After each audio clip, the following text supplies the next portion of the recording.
chaîne de la diaspora congolaise. Bandeko ba journaliste, napesi na nzambe merci. Nenga sali ke lelo oyo tokutana awa pona yambo na cadre ya parti politico ya biso otobengi Front Citoyen pour la République, FCR. Boyebi malamu ete tango nyonso babandaki kobenga ngai ke naza moto ya société civile, ebele mpe bayebai ngai ke naza moto ya IDPS. Mais ngai ki lelo nayebisa bino ete naza susu moto ya société civile te, naza mpe moto ya IDPS te. Nakoti na kati ya parti otobengi Front Citoyen pour la République, place oyo bandeko bamoni ke bapesa ngai responsabilité oyo ya secrétaire général. Na banza toza kosenga ete baye oyo balingi ke Congo e fonctionner ndenge mususu.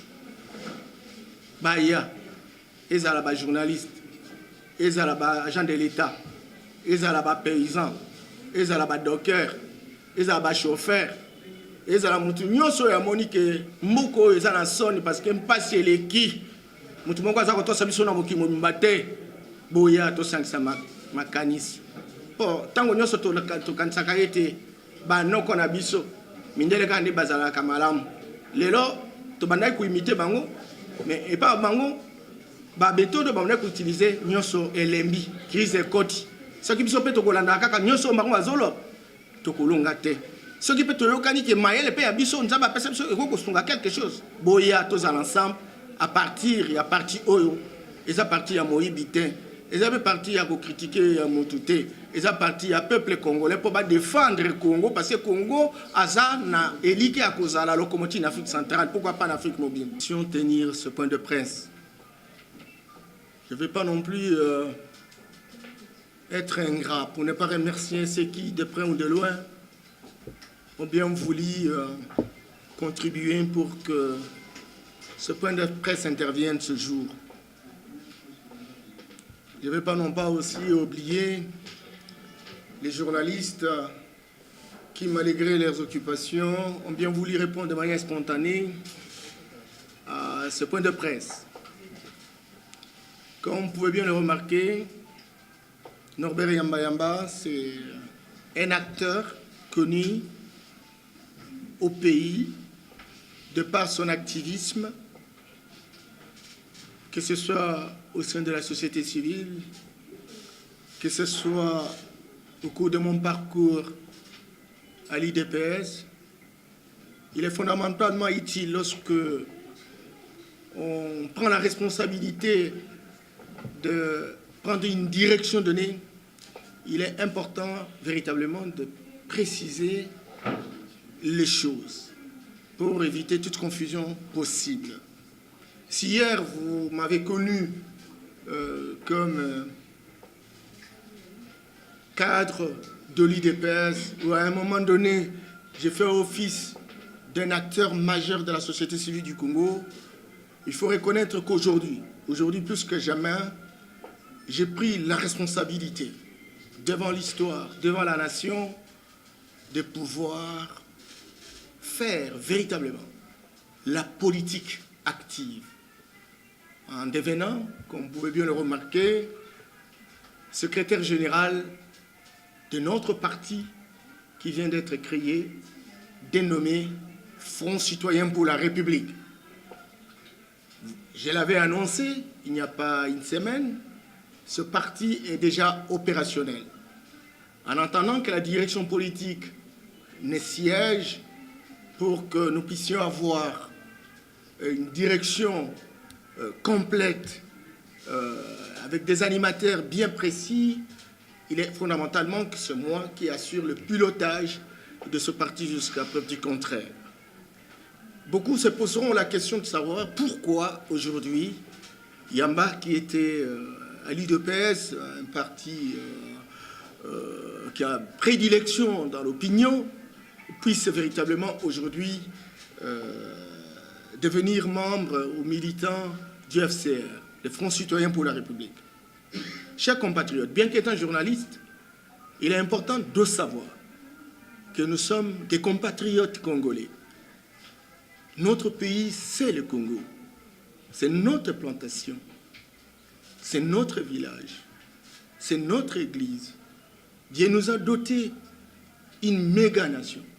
Une nation convoitée de tout le monde. Une nation où le soleil est gratuit. Une nation de 2 345 000 km². Une nation de plus de 2000 fois la Micronésie. Une nation de 100 fois le Rwanda, qui nous embête et qui nous dérange à tout moment. Une nation de plus de 80 fois la Belgique. Une nation de plus de 120 fois le Luxembourg. Une nation de 4 fois et demi la France. Une nation de 9 fois le Japon. Une nation de 5 fois l'Allemagne fédérale. C'est un grand pays. C'est un grand pays avec la moitié de la forêt africaine, 47%. Et vous savez le rôle de la forêt aujourd'hui à travers le monde. Nous sommes le deuxième puits écologique, après l'Amazonie.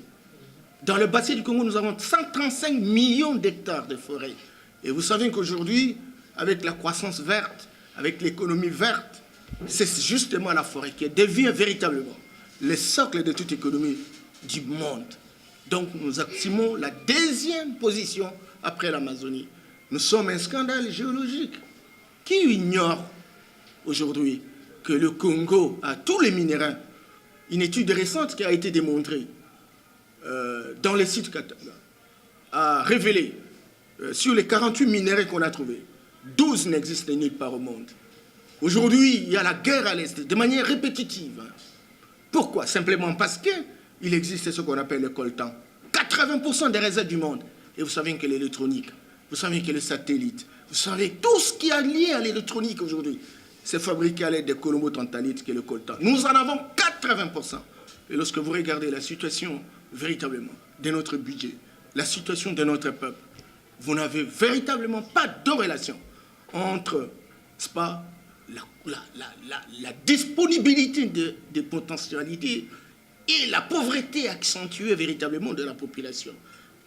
Aujourd'hui, le Congo, c'est aussi une puissance faunique qui peut ignorer que nous avons plus de 509 espèces de mammifères.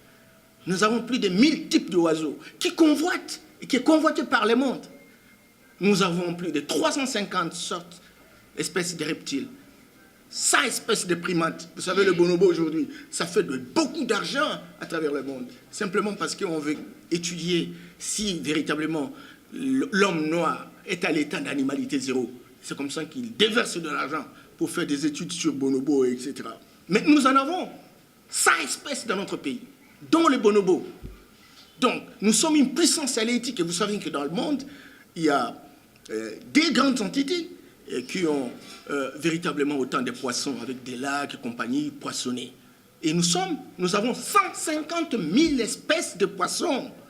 Nous sommes suivis par l'Amazonie avec 413 seulement. Et voyez l'écart, 1500, 413.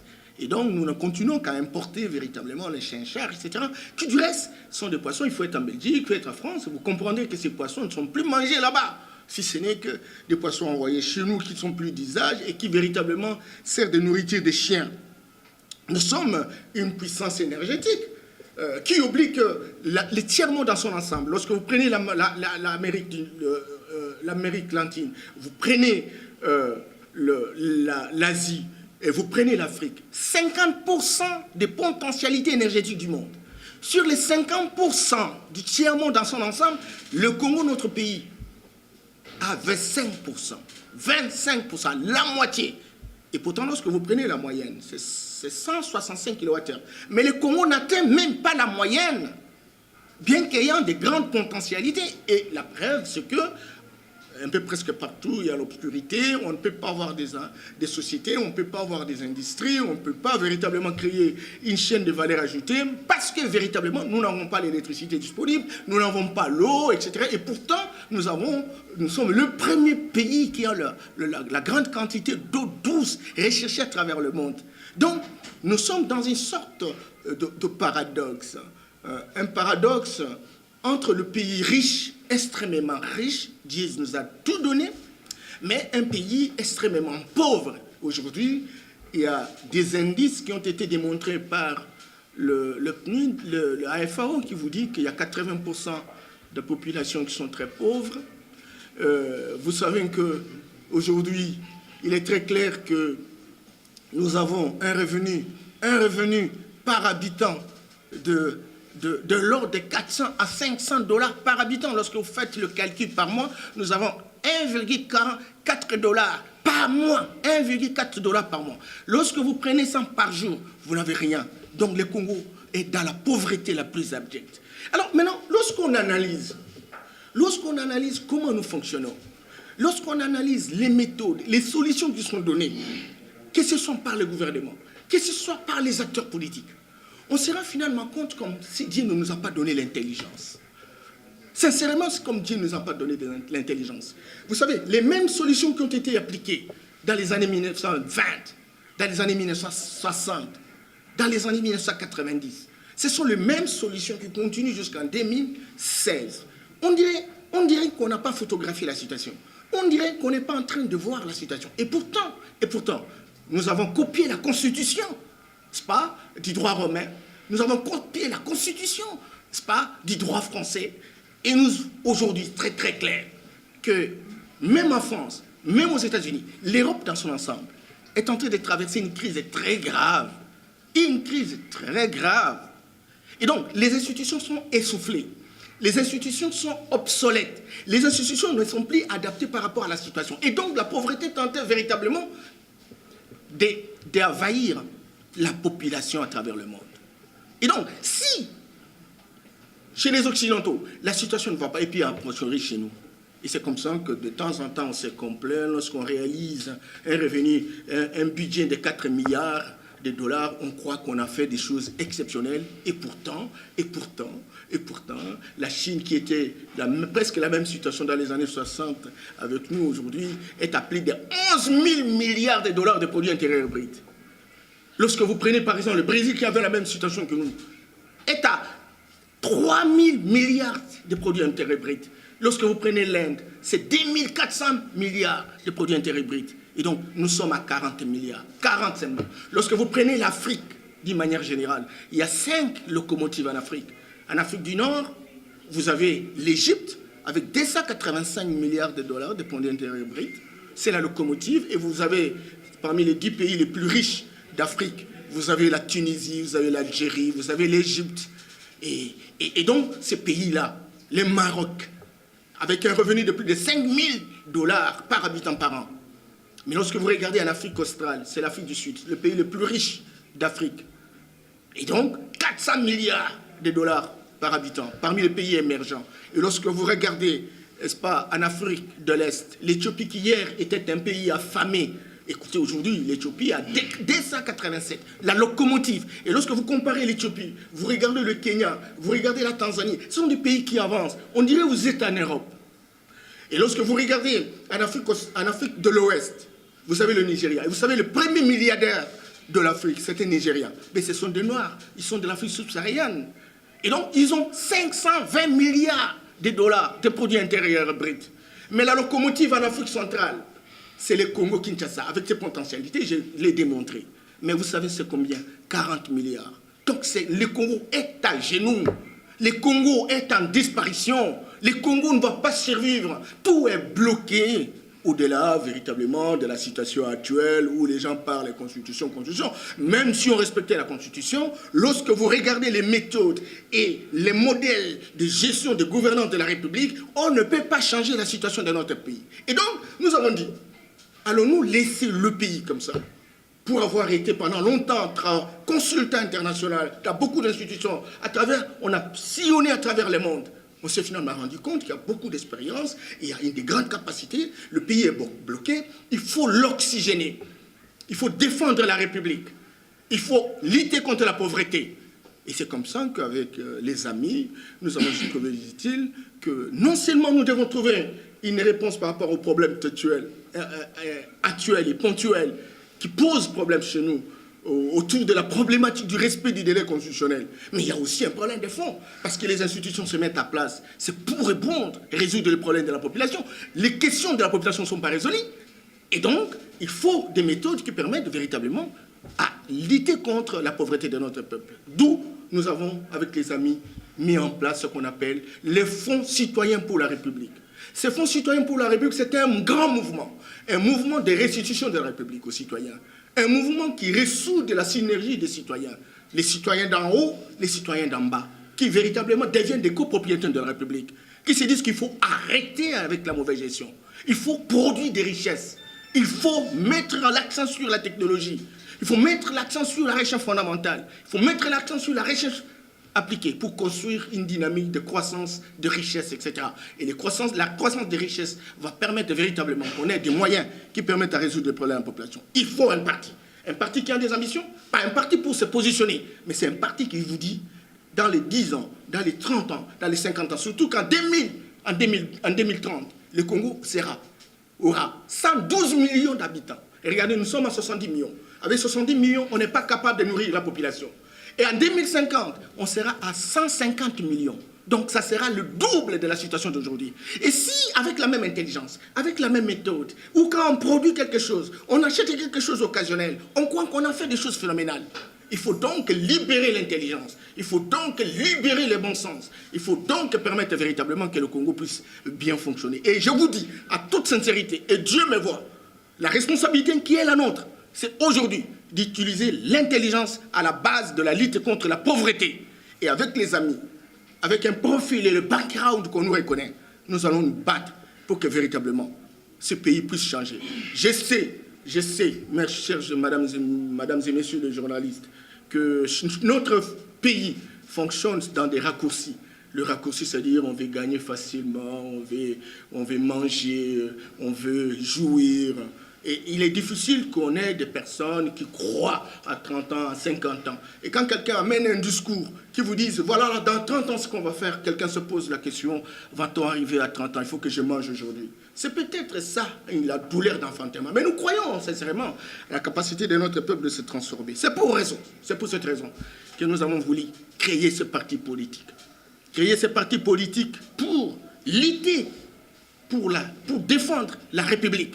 Et la défense de la République, ce sont ces institutions. Ces institutions sont reconnues par la Constitution, qui est la loi fondamentale, par les textes réglementaires. Et parce que nous voulons défendre la République, nous devons tenir véritablement compte de ces différents textes qui permettent de régenter la République.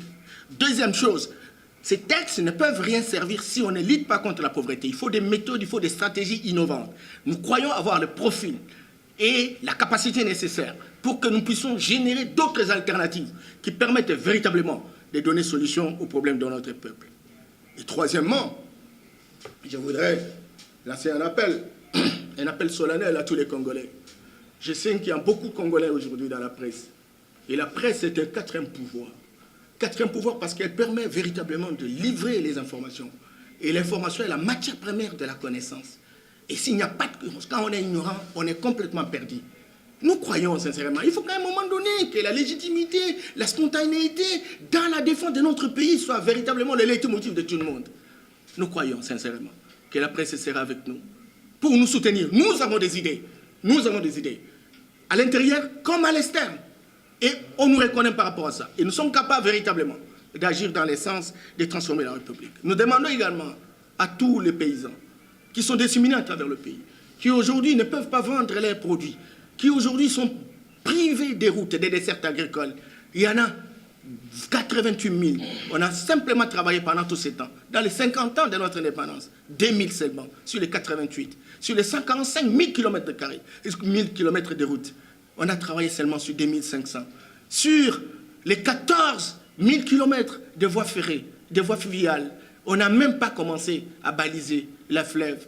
Sur les 7 000 de voies ferroviaires. Et donc, on est en train d'entendre, parce qu'il y a trop de promesses. Écoutez, nous avons intérêt. Avec les 1500 ponts aujourd'hui, il n'y a que 20 qui sont opérationnels, avec le concours de la coopération technique belge, de la Banque mondiale, du programme des Nations Unies pour le développement. Nous avons à peu près 3500 ponts aujourd'hui. Il y a une vingtaine. Donc, sincèrement, par rapport à ça, nous croyons avoir des relations. Nous avons des relations parce qu'on y a travaillé avec plusieurs acteurs multinationaux, etc. Et nous estimons pouvoir apporter véritablement des alternatives qui permettent à notre pays d'avancer. Je termine par vous dire que la position du FCR, par rapport à la situation actuelle, c'est de défendre la République. La République a mis en place ce qu'on peut appeler ces dispositifs juridiques. S'il n'y a pas de droit, il n'y a pas de l'autre. Et le droit qui est le nôtre, c'est notre constitution, qui est la loi fondamentale. Il faut la respecter. Il faut véritablement la respecter. Moi, je pense que personne ne peut être au-dessus de la Constitution.